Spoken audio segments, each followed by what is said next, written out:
Hello viewers, আমার YouTube চ্যানেলে সবাইকে স্বাগত জানাই। আজকের বিষয় হলো 2025 সালে যেসব ছাত্রছাত্রীরা উচ্চ মাধ্যমিক পরীক্ষা দিবে তাদের এনরোলমেন্ট কিভাবে ওয়েবসাইটে আপনারা করবেন সেটা আমি আমার এই ভিডিওতে দেখাবো। তো ভিডিওটি আপনি শেষ পর্যন্ত দেখুন, তাহলে সব কিছু বুঝতে পারবেন। তো প্রথমে আপনাদেরকে অফিসিয়াল ওয়েবসাইটে চলে আসতে হবে। আমি ডেসক্রিপশন বক্সে লিঙ্ক দিয়ে দেবো, সেখানে ক্লিক করে আপনারা এই পেজে আসতে পারেন। তো আসার পরে ইনস্টিটিউট লগইনে আপনাদের ক্লিক করতে হবে। করার পরে এখানে আপনাদের ইউজার নেম এবং পাসওয়ার্ড এবং ক্যাপচার দিয়ে আপনারা লগ ইন করে নেবেন। তো ইনস্টিটিউটের যে ইউজার নেম পাসওয়ার্ড আপনারা জানেন, সেটা লগ ইন করার পরে আপনারা ড্যাশবোর্ডে চলে আসবেন। ড্যাশবোর্ডে আসার পরে এখানে যে ফর্ম অপশনটা রয়েছে এখানে ক্লিক করতে হবে। তারপরে স্কুল অ্যাপ্লিকেশন করার পরে নিচের দিকে চলে আসতে হবে। এখানে এনরোলমেন্ট ফর্ম বলে একটা অপশন রয়েছে, এখানে ক্লিক করতে হবে। ক্লিক করার পরে এরকম একটা সার্চ বাটন চলে আসবে। তো এখানে প্রথমে সিলেক্ট করতে হবে 2024-25 স্টুডেন্ট টাইপ, এখানে তিনটে রয়েছে। তো এখানে আমি রেগুলার দিলাম। এবার আপনাদের এখানে লিমিট দেখতে পাবেন, এখানে 10, 20, 50, 100, তার মানে হচ্ছে আপনি কটা স্টুডেন্ট একটা পেজে আপনি দেখতে চাইছেন। তো এখানে যদি আমি 100টা করি তাহলে আপনার আমার স্কুলে যতগুলা এখানে স্টুডেন্ট আছে 100টা বা তার বেশি এখানে দেখাবে। যদি 100টা স্টুডেন্ট থাকে তাহলে নেক্সট এরকম সব স্টুডেন্টের নাম দেখতে পাবেন, আর লাস্টে 100টা বেশি থাকলে এখানে নেক্সট নেক্সট করে যেতে হবে। তো এটা গেল একটা পদ্ধতি।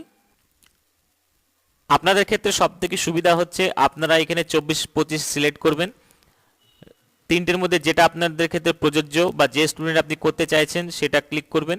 করার পর রেজিস্ট্রেশন এইখানে লেখার পরে সার্চ করবেন। এতগুলোর মধ্যে আপনাকে পরপর খুঁজতে হবে, আর রেজিস্ট্রেশন পরপর অনুসারে এখানে সাজানো নেই। সেক্ষেত্রে আপনারা এখানে রেজিস্ট্রেশন নাম্বার দিবেন। আমি একটা জাস্ট ডেমো দেখাচ্ছি আপনাকে। আমি রেজিস্ট্রেশন নাম্বার লেখার পরে এখানে লিমিট যাই করেন না কেন অসুবিধা নেই, সার্চ বাটনে এখানে ক্লিক করতে হবে। ক্লিক করার পর দেখবেন যে স্টুডেন্ট আপনি রেজিস্ট্রেশন নাম্বার দিয়েছেন এখানে তার নাম বা আধার নাম্বার সব কিছু দেওয়া থাকবে। এই স্টুডেন্ট আপনার এখানে এনরোলমেন্ট যদি করতে চান তাহলে এনরোল নাও এ ক্লিক করতে হবে। ক্লিক করার পরে আপনারা এখানে দেখতে পাবেন স্টুডেন্টের নাম, জেন্ডার, বাবার নাম, রেজিস্ট্রেশন নাম্বার, এগুলো সব দেখতে পাবেন, আধার নাম্বার, মোবাইল নাম্বার। এখানে চলে আসবেন নিচের সাইডে। আপনি যদি অপশনাল যে ইলেক্টিভ সাবজেক্ট রয়েছে সেটা চেঞ্জ করতে চাইলে সেটা এখান থেকে চেঞ্জ করতে পারবেন আপনারা এইখানে নিচে ক্লিক করে। আর যদি চেঞ্জ না করতে চান তাহলে নো চেঞ্জে অপশন ক্লিক থাকবে, এটা কিছু করবেন না। এখানে আসার পরে নিচেকার যে বাটন আছে এখানে আপনাদের লিখতে হবে স্টুডেন্টের অ্যাটেন্ডেন্স কত রয়েছে ক্লাস 12-এ। তো এখানে আপনারা চেষ্টা করবেন 75% থেকে আপনারা একটু উপরে নাম্বার দেওয়ার জন্য, 75% নিচে দিবেন না। আমি একটা নাম্বার দিয়ে দিলাম। লেখার পরে রিমার্ক কিছু প্রয়োজন নেই, আপনি ছেড়ে দিবেন। এখানে আসবেন ক্যান্ডিডেট সিগনেচার। আপনি এই ফর্মগুলো ফিল আপ করার আগে স্টুডেন্টদের যে সিগনেচারগুলো রয়েছে সেগুলো আপনারা ক্রপ করে আপনারা একটা ফোল্ডারে রেখে দিবেন। তো আমি ক্রপ করে এখানে আমি ফোল্ডার রেখে দিয়েছি অলরেডি। তো এখানে ক্লিক করবেন আপনারা। ক্লিক করার পরে আপনারা দেখতে পাবেন এখানে সিগনেচার সব আমি ক্রপ করে রেখেছি।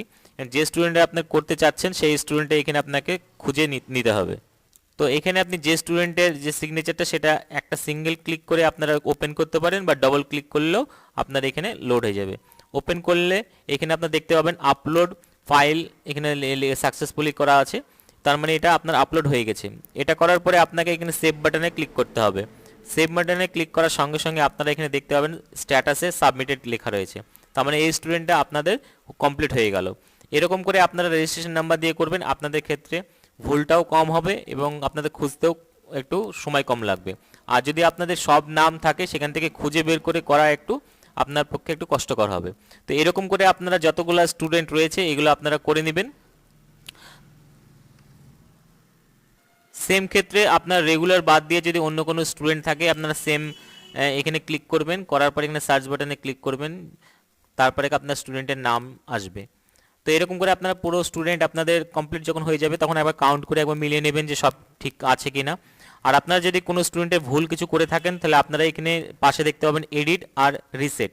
রিসেট বাটনে ক্লিক করলে আপনি কাজ করার আগে যেরকম ছিল সেরকম আপনার এখানে হয়ে যাবে, আবার আপনি নতুন করে এটাকে এডিট করতে পারবেন, দিয়ে সাবমিট করতে পারবেন। তো আশা করি পুরো ভিডিওতে আপনাদের সমস্ত তথ্য দিতে পেরেছি। যদি কোনো অসুবিধা হয় তাহলে কমেন্ট বক্সে অবশ্যই কমেন্ট করবেন, তাহলে আমি অ্যান্সার দিব। আর আমার চ্যানেলে যদি প্রথমেই থাকেন নিচে লাল বাটনটি ক্লিক করে চ্যানেলটি সাবস্ক্রাইব করে নিন, পাশের যে বেল আইকনটা আছে সেটা অবশ্যই অন করে নিন এরকম ভিডিও পাওয়ার জন্য। থ্যাংক ইউ সো মাচ ভিডিওটি শেষ পর্যন্ত দেখার জন্য। আজকে এই পর্যন্তই।